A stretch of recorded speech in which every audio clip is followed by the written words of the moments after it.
Hello everyone, welcome to star education YouTube channel. Star education YouTube ચેનલમાં આપ સૌનું ખૂબ સ્વાગત છે. આજનો જે વિડીયો છે એમાં આપણે ચર્ચા કરીશું 6 ડિસેમ્બરના તમામ મહત્વના કરંટ અફેર. ડેઇલી માત્ર 10 મિનિટની અંદર દિવસના જે પણ કાંઈ અગત્યના કરંટ અફેર હોય છે જે તમારી પરીક્ષા માટે મહત્વપૂર્ણ હોય છે, તમામ કરંટ અફેર માત્ર 10 મિનિટની અંદર કવર કરી લઈએ છીએ. તો આ વિડીયો જીપીએસસી અને ગુણ સેવાની તમામ પરીક્ષાઓમાં ઉપયોગી બનશે.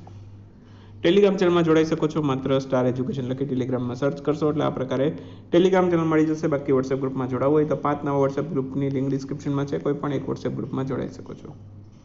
આ સિવાય ઈ મેગેઝિનના નવેમ્બર મહિનાના તમામ અંક અવેલેબલ થઈ ચૂકેલા છે. તો તમામ અંક છે તમે ડાઉનલોડ કરી શકો છો. ટેલિગ્રામ ચેનલમાં દરેક ઈ મેગેઝિનની લિંક મૂકેલી છે, અથવા તો ડાયરેક્ટલી વેબસાઇટ વિઝિટ કરો stareducation.hardik.com. ત્યાંથી તમને આ તમામ ઈ મેગેઝિન મળી જશે. શરૂ કરીએ આજના કરંટ અફેર 6 ડિસેમ્બરના. સૌથી પહેલો પ્રશ્ન આજના વિડીયોમાં. તાજેતરમાં એનડીડીબીના નવા ચેરમેન તરીકે કોની નિયુક્તિ કરવામાં આવી? તો હાલમાં જ એનડીડીબીના નવા ચેરમેન બન્યા છે વર્ષા જોશી. તો આન્સર આવશે ઓપ્શન બી, વર્ષા જોશી. પ્રશ્ન એમ પણ પૂછાઈ જાય કે કોનું સ્થાન લેશે? તો દિલીપ રથ છે, અગાઉ એનડીડીબીના ચેરમેન હતા. તો કોનું સ્થાન લેશે હવે વર્ષા જોશી? દિલીપ રથનું સ્થાન લેશે. બરાબર, તો દિલીપ રથને રિપ્લેસ કરશે વર્ષા જોશી. બાકી એનડીડીબીની વાત આવી છે તો એનડીડીબી છે એનું પૂરું નામ શું થાય છે? National dairy development board. સ્થાપના થઈ હતી એની 16 જુલાઈ 1965ના રોજ. અને એનડીડીબીનું મુખ્ય મથક છે ગુજરાતના આણંદમાં. તો એટલા પોઈન્ટ યાદ રાખજો. બાકી અમૂલનું પણ મુખ્ય મથક આણંદમાં જ છે, તો એ પણ યાદ રાખી લેજો. સાથે સાથે ડેરીની વાત આવી છે તો. અને બાકી રાષ્ટ્રીય દૂધ દિવસ ક્યારે હોય? ડેરીની વાત આવે એટલા માટે થોડીક ચર્ચા કરી લઈએ. રાષ્ટ્રીય દૂધ દિવસ હોય છે 26 નવેમ્બર. ક્યારે હોય? 26 નવેમ્બર. ચલો, વિશ્વ દૂધ દિવસ ક્યારે હોય? વિશ્વ દૂધ દિવસ છે, બરાબર, એ ક્યારે હોય?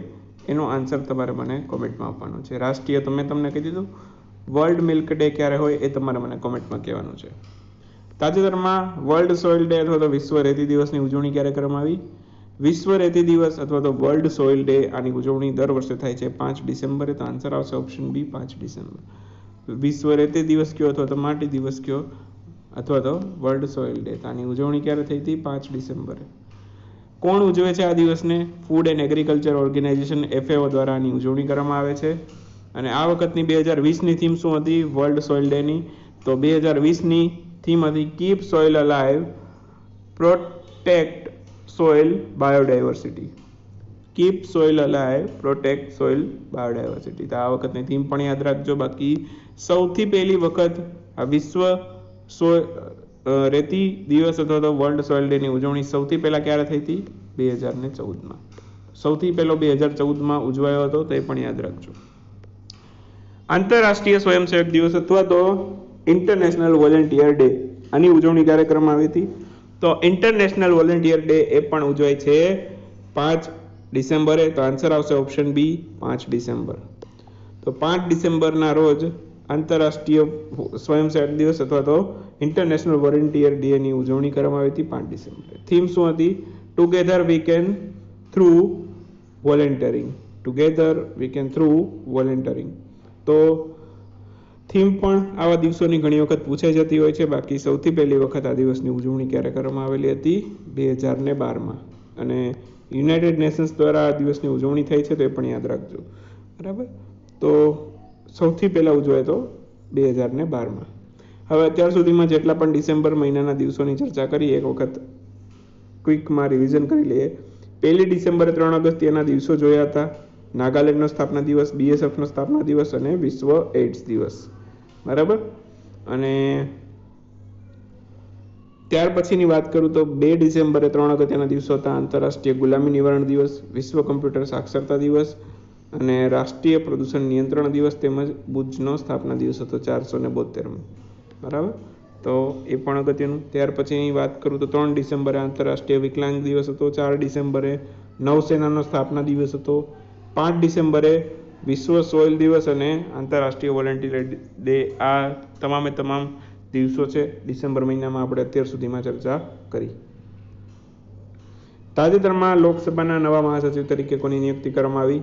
લોકસભાના નવા મહાસચિવ બન્યા છે ઉત્પલ કુમાર સિંહ. આન્સર આવશે ઓપ્શન સી.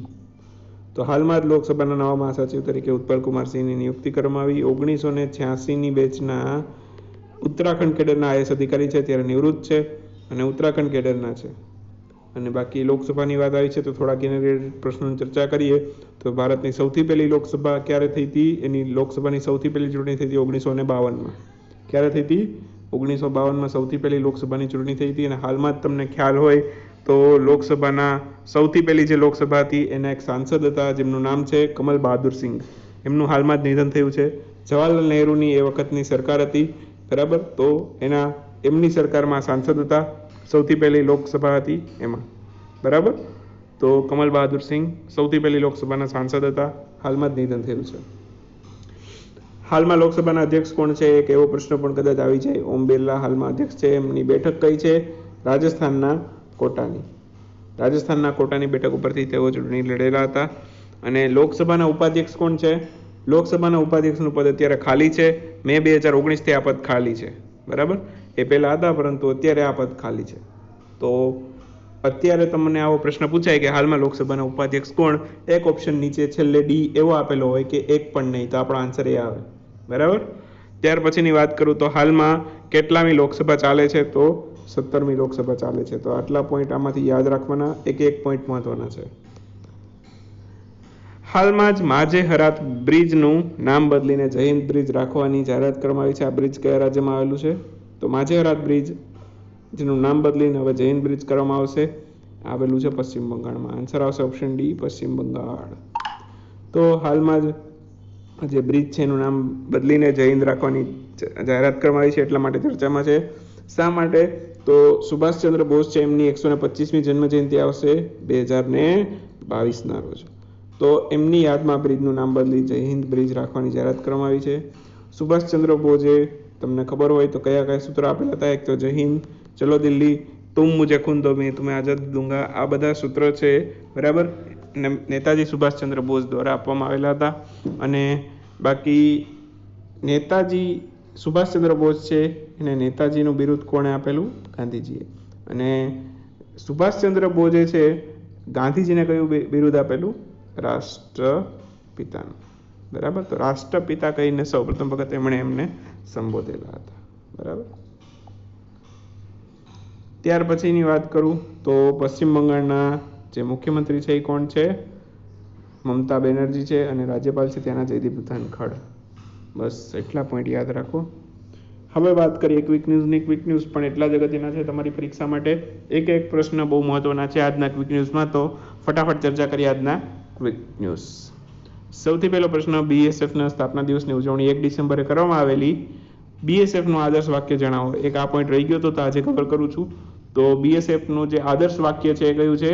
જીવંત પર્યંત કર્તવ્ય. બાકી નૌસેનાનું પણ પૂછી શકાય.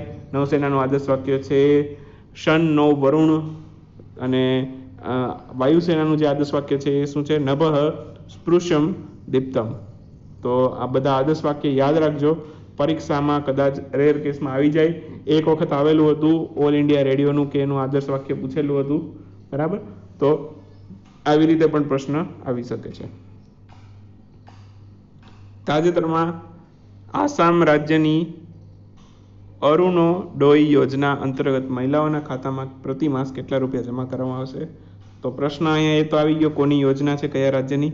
તો આસામ રાજ્યની યોજના છે આ અરુણોદય યોજના.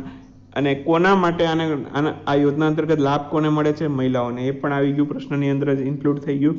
હવે પ્રતિ માસ કેટલા જમા કરવામાં આવશે? તો વાર્ષિક પૂછાય તો 10,000 અને માસિક પૂછેલું છે તો 12 વડે ડિવાઈડ કરો તો આશરે 830 જેવી રકમ આવશે, બરાબર. તાજેતરમાં ભારતના કયા રાજ્યમાં સુધાર ઝીલનું ઉદ્ઘાટન કરવામાં આવેલું છે? સુરધાર ઝીલનું ઉદ્ઘાટન કરવામાં આવેલું છે ઉત્તરાખંડમાં. ઉત્તરાખંડની અંદર આ સુરધાર ઝીલનું હાલમાં જ ઉદ્ઘાટન કરવામાં આવેલું છે, તો આન્સર આવશે ઉત્તરાખંડ. તાજેતરમાં બુરેવી નામનું વાવાઝોડું છે કયા રાજ્યમાં આવવાની હવામાન વિભાગે આગાહી કરી હતી? તો હાલમાં જ હવામાન વિભાગે છે તમિલનાડુ રાજ્યની અંદર બુરેવી નામનું વાવાઝોડું આવશે એવી આગાહી કરેલી હતી. અને આ નામ છે કોના દ્વારા આપવામાં આવેલું છે એવું પણ પૂછાઈ જાય. તો માલદીવ્સ. આ વાવાઝોડાનું નામ આપેલું છે માલદીવ્સે. એ પહેલા પણ એક વાવાઝોડું હતું, હમણાં જ ચર્ચામાં હતું, નિવાર, બરાબર. નિવાર નામ છે કયા દેશે આપેલું છે? ઈરાને નામ આપેલું છે. તો આ બધા પોઈન્ટ યાદ રાખતા જજો. તાજેતરમાં કેન્દ્રીય મંત્રી અર્જુન મુંડાએ કયા રાજ્યમાં 10 દિવસીય આદિવાસી મહોત્સવનો શુભારંભ કર્યો? આ આદિવાસી મહોત્સવનું મુખ્ય કેન્દ્ર અથવા તો મુખ્ય ઉજવણી કયા રાજ્યમાં કરવામાં આવશે? તો આન્સર આવશે મધ્યપ્રદેશ. મધ્યપ્રદેશના મુખ્યમંત્રી છે શિવરાજસિંહ ચૌહાણ, રાજ્યપાલ છે ત્યાંના આનંદીબેન પટેલ. તાજેતરમાં હોર્નબિલ ફેસ્ટિવલની ઉજવણી આભાસી રીતે કરવામાં આવી. આ ફેસ્ટિવલ અન્ય કયા નામથી ઓળખાય છે? તો હોર્નબિલ ફેસ્ટિવલ એનું બીજું નામ છે તહેવારોનો તહેવાર. તો તહેવારોના તહેવાર નામથી પણ ઓળખાય, જેનું નામ છે હોર્નબિલ ફેસ્ટિવલ. અને આ નાગાલેન્ડનો તહેવાર છે. તો આન્સર આવશે નાગાલેન્ડ. કયા રાજ્યનો તહેવાર એવું પૂછાય તો નાગાલેન્ડ. તાજેતરમાં 93મા ઓસ્કર એવોર્ડમાં લાઇવ શોર્ટ એક્શન ફિલ્મ આ કેટેગરીમાં ભારતની કઈ શોર્ટ ફિલ્મને નામાંકિત કરવામાં આવી છે? તો આ કેટેગરીની અંદર ભારતની જે શોર્ટ ફિલ્મ નામાંકિત થઈ છે એનું નામ છે શેમલેસ. તો ખાસ યાદ રાખજો. અને એક ભારતની મોટી ફિલ્મની કેટેગરીની વાત કરું તો એમાં ભારતની એક ફિલ્મ છે જેનું નામ છે જલ્લીકટ્ટુ. તો એને નામાંકિત કરવામાં આવી છે. તો જલ્લીકટ્ટુ અને શેમલેસ આ બંને હજી નોમિનેટ થયા છે, એવોર્ડ નથી આપ્યો, નોમિનેટ થયા છે. તાજેતરમાં કયા રાજ્યની સરકારે સરીસૃપ પ્રાણીઓ તેમજ અન્ય નાના જનાવરોને બચાવવા માટે ભારતના પહેલા ઇકોપુલનું નિર્માણ કર્યું છે? તો આ રીતે તમે જે ઇમેજમાં જો છો એ પ્રકારનો આખો ઇકોપુલ છે. રોડ ઉપર છે, નાના પ્રાણીઓ છે, બરાબર. તો રોડ ક્રોસ કરવા જાય અને વાહનની નીચે આવી જાય અને એમનું એક્સિડન્ટલી મૃત્યુ થાય, તો એ પ્રકારના મૃત્યુથી બચાવવા માટે થઈને આ પ્રકારનું ઇકો ફ્રેન્ડલી અથવા તો ઇકોપુલ એટલે કે જે જંગલની વસ્તુ હોય એમાંથી જ આખા બ્રિજનું નિર્માણ કરેલું છે. તો આ પ્રકારનો ઇકોપુલ સૌથી પહેલો બનાવ્યો છે ઉત્તરાખંડની સરકારે. તો આન્સર આવશે ઉત્તરાખંડ. તાજેતરમાં કયા રાજ્યની સરકારે એઇડ્સને નાબૂદ કરવા માટે 2030 સુધીનો લક્ષ્યાંક રાખેલો છે? તો એઇડ્સ છે એને નાબૂદ કરવા માટે મધ્યપ્રદેશની સરકારે 2030 સુધીનો લક્ષ્યાંક રાખેલો છે. તો આન્સર આવશે મધ્યપ્રદેશ. અને વર્ષ ખાસ કરેક્શન કરી લેજો, ક્વેશ્ચનની અંદર 2030 આવશે. બરાબર. તો આ તો આજનો વિડીયો. મજા આવી હોય તો લાઈક કરો, શેર કરો, આપણા મિત્રો સાથે નવા હોય સબસ્ક્રાઇબ કરો, બેલ સિમ્બોલ દબાવો જેથી આવનારા વિડીયો નોટિફિકેશન મળતી રહે. મળીએ નેક્સ્ટ વિડીયોમાં નવા કન્ટેન્ટ સાથે. ત્યાં સુધી રજા લઈએ. આવજો. Bye bye. Good night. શુભરાત્રી.